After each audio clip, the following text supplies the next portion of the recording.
Hi everybody, I'm Mike McCrory and this is Would You Make It? Several months ago I made some cheese boards that look like this, and they're pretty cool looking and they were very popular at a couple of craft shows that I was at. So I want to make some more and I thought I would show you how I go about making them. So let's get started.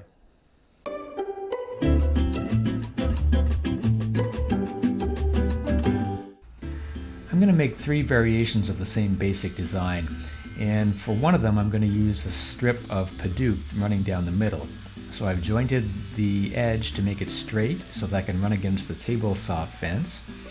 And then I will cut two pieces of bird's eye maple to go on either side of the Padauk.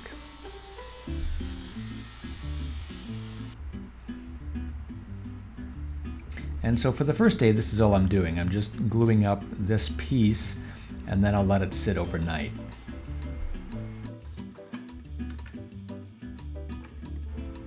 When clamping like this, there's always a risk that the board can warp, so I've put some strips of wood underneath and I've clamped it to the bottom.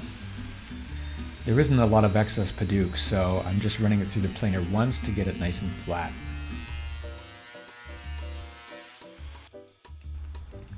I'm just using a couple of bowls from the kitchen to mark the rounded ends of the board.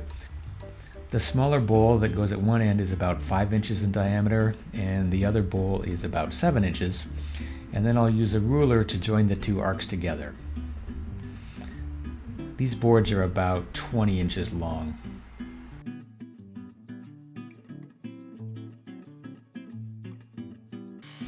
These cuts don't need to be very precise, so there's no need to use a taper jig. I'm just holding this by hand and I've lined up the line with the blade using a crosscut sled. And then I'll flip it over and cut the other side.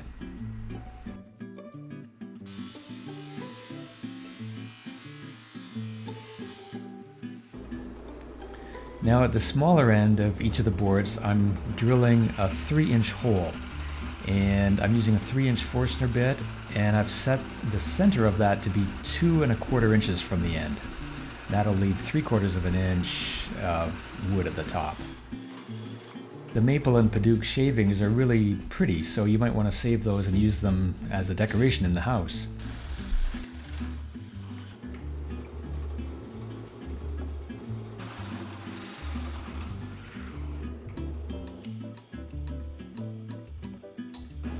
After cutting the 3 holes, I'm cutting one more just in a piece of MDF, and I'm going to use that as a gauge on the lathe. And now I've got some pieces of wood that I'm going to use to insert into the 3-inch holes. So I'm going to use a circle cutting jig on the bandsaw and cut each of them just to be a little bit more than 3 inches, and then I'll clean them up on the lathe.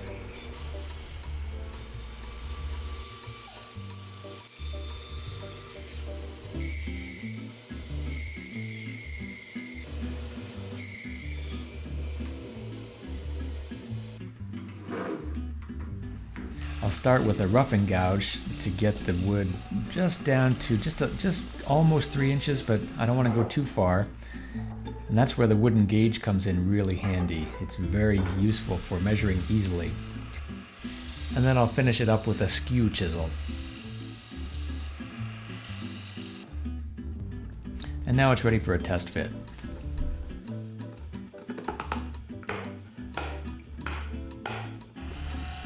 And then I'll repeat the process. I'll make one more out of Padauk and one out of cherry.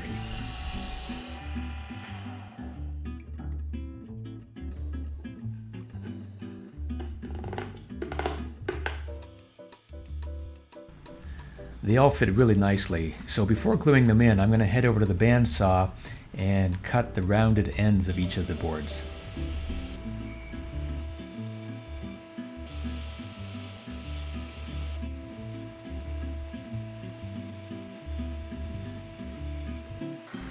And then I'll clean up the sawtooth marks on the belt sander and the disc sander for the ends.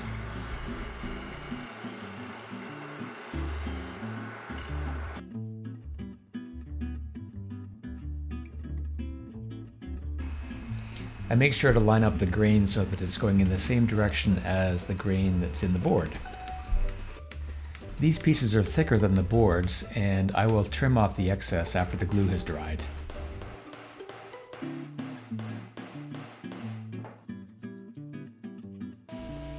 There's lots of different ways to remove the excess, but I think using the bandsaw is probably the fastest.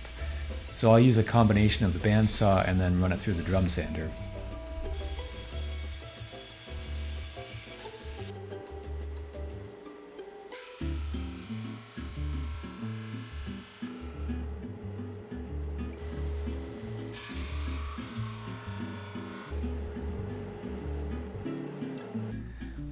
Now I'm going to drill a 2-inch hole inside the 3-inch insert, and that will leave a ring of contrasting wood, which will look very nice. You have to be very careful when lining up this Forstner bit because you want to make sure that the ring is symmetrical. You don't want to have one part that's thicker than the other. So you have to take your time and be very careful with this.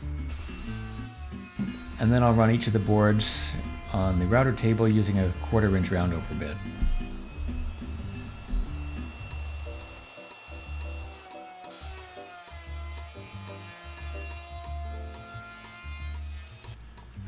Well, we're getting close to the end. They just need to be sanded and finish applied.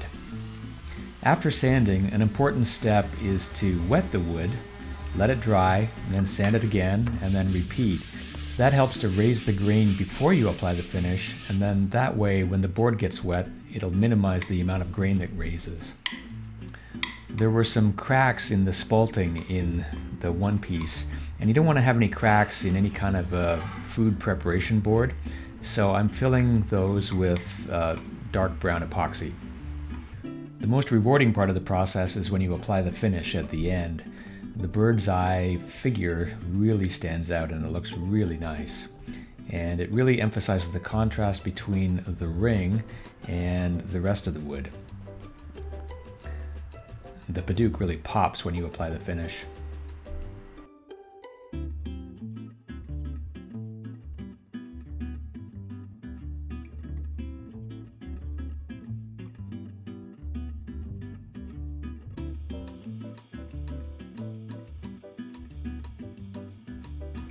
I think this is my favorite one of the three because of the spalting. It really looks nice. So I gotta ask, would you make it?